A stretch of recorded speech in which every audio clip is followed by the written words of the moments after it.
नमस्कार दोस्तों, आज हम समांतर श्रेणी की बात करेंगे। इसमें भी 3 नंबर का एक ही प्रश्न आएगा। 2 प्रश्न करेंगे और दोनों में से एक ही प्रश्न आएगा और उसमें सिर्फ संख्या चेंज होगी। बड़े ही ध्यान से करना, बहुत ही सिंपल प्रश्नावली है। चलो पहला सवाल देखते हैं हम। एक समांतर श्रेणी के पहले 41 पदों का योग याद कीजिए। योग मतलब योग पर याद करना, एसएन वाला फॉर्मूला लेगा, सीधा पता पड़ता है हमें। जिसमें चौथा पद दे रखा है अपन को 22 और 15वां पद अपन को दे रखा है 66। अब यहाँ पर संख्या चेंज हो सकती है, बाकी कुछ नहीं है। पदों की संख्या योग याद करना का है तो ये क्या हो गया, n हो गया। n बराबर 41। चौथा पद की बात करें तो हमें व्यापक पद, हाँ व्यापक पद आपको याद ही होगा। पहला पद होता है a, दूसरा होता है a प्लस डी, फिर a प्लस 2d, फिर a प्लस 3d, ऐसे चलता रहता है या नहीं रहता, ये कम होता है। बेस्ट कहने का मतलब ये है। तो चौथा पद कह रहा तो मैं लेऊंगा a प्लस 3d बराबर 22। 15वां पद कह रहा तो मैं लेऊंगा a प्लस 14d बराबर 66। दोनों को माइनस कर देंगे तो ये तो कैंसिल हो गया और माइनस के 11d और माइनस के 44 बचे। माइनस से माइनस कट गया, d बराबर 44 बटा 11 बराबर कितना आ गया, 4। d का मान 4 आ गया। ये d का मान इन दोनों समीकरण में से किसी में रखूंगा तो a का मान आ जाएगा। a बराबर 3 × 4 बराबर 22। a बराबर कितना आ गया, 10 आ गया। कितना आ गया, 10। अब देखिए Sn बराबर n/2 cos 2a plus n minus 1 into D. तो यहाँ देखो n का मान 41 बट्टा 2, 2 गुणा 10, 41 माइनस 1 गुणा 4। तो ये देखो यहाँ कैंसिल नहीं हो रहा तो पड़े रहने दो संख्या। पहले कॉस्टक वाले सॉल्व कर दो। छोटा कॉस्टक सॉल्व करोगे तो यहाँ 1 कम किया 40, 40 को 4 से गुणा किया 160 और ये 20, 20 और 160 180। अब ये कैंसिल हो गए 90। इनको गुणा किया तो हमारे पास उत्तर कितने आ गए, 3640। अब ऐसे सवाल में संख्या चेंज आ सकती है, ये ध्यान रखना। पदों की संख्या वो n होगी और जो भी पद है उनको a कम कर लेना। 11वां कहता तो a प्लस 10d हो जाता, 19वां कहता तो a प्लस 18d, 45वां कहता तो a प्लस 44d। इस प्रकार हमें समीकरण से a व d का मान निकालना और n का मान दे रखा है। ज्यादातर यही सवाल पूछा जाता है। अगर ये नहीं पूछा जाता तो फिर समांतर श्रेणी बनेगी, वो सवाल पूछा जाता इस टाइप का। ये देखो संख्या कोई भी दे सकता है, उनकी मर्जी है। विभाजित किसी से पूछ सकता है, इनकी मर्जी है। हमने तो एक सवाल मन से बनाया और आपको प्रैक्टिस के लिए, बाकी आप ऐसे सवाल करना बहुत अच्छे।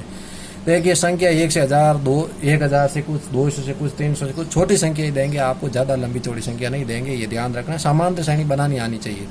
ये बोल रहा 200 से 260 तक गिनती में 3 से विभाजित संख्या। बेस 3 से विभाजित सार्वय अंतर 3 रहना चाहिए और 20 से लेकर 260 के बीच में संख्या होनी चाहिए। अब देखो नहीं तो 220 और 260 ये समांतर श्रेणी कभी नहीं बढ़ेगी कि 21, 20, 22, 23, 24, 25 ये कभी समांतर श्रेणी नहीं बनेगी। ऐसे सवालों में विशेष ध्यान रखना।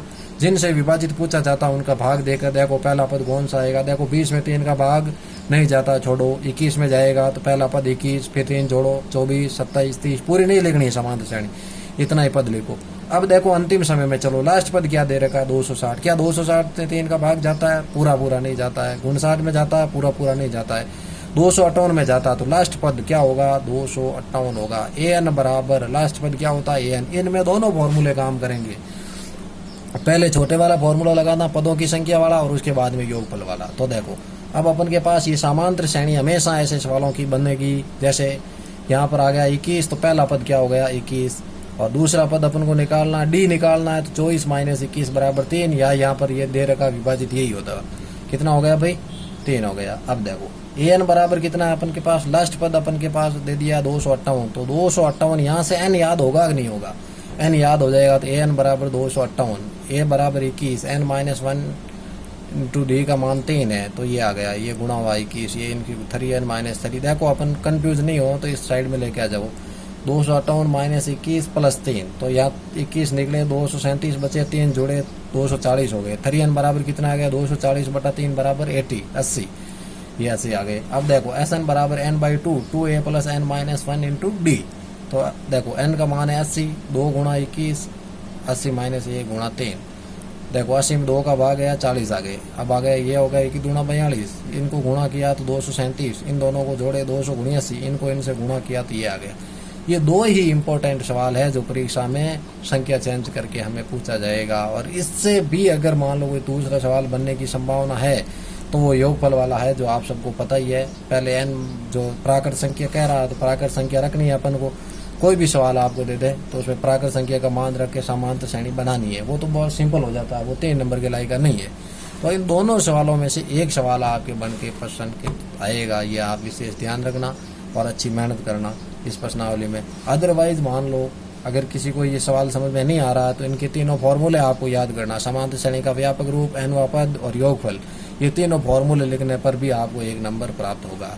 ये ध्यान रखना और इस सवालों की अच्छी तरीके से प्रैक्टिस करना है और ज़्यादा से ज़्यादा अपने दोस्तों को शेयर करो ताकि उन सब का फ़ायदा होता रहे। तो आज के लिए इतना ही। जय हिंद, जय भारत।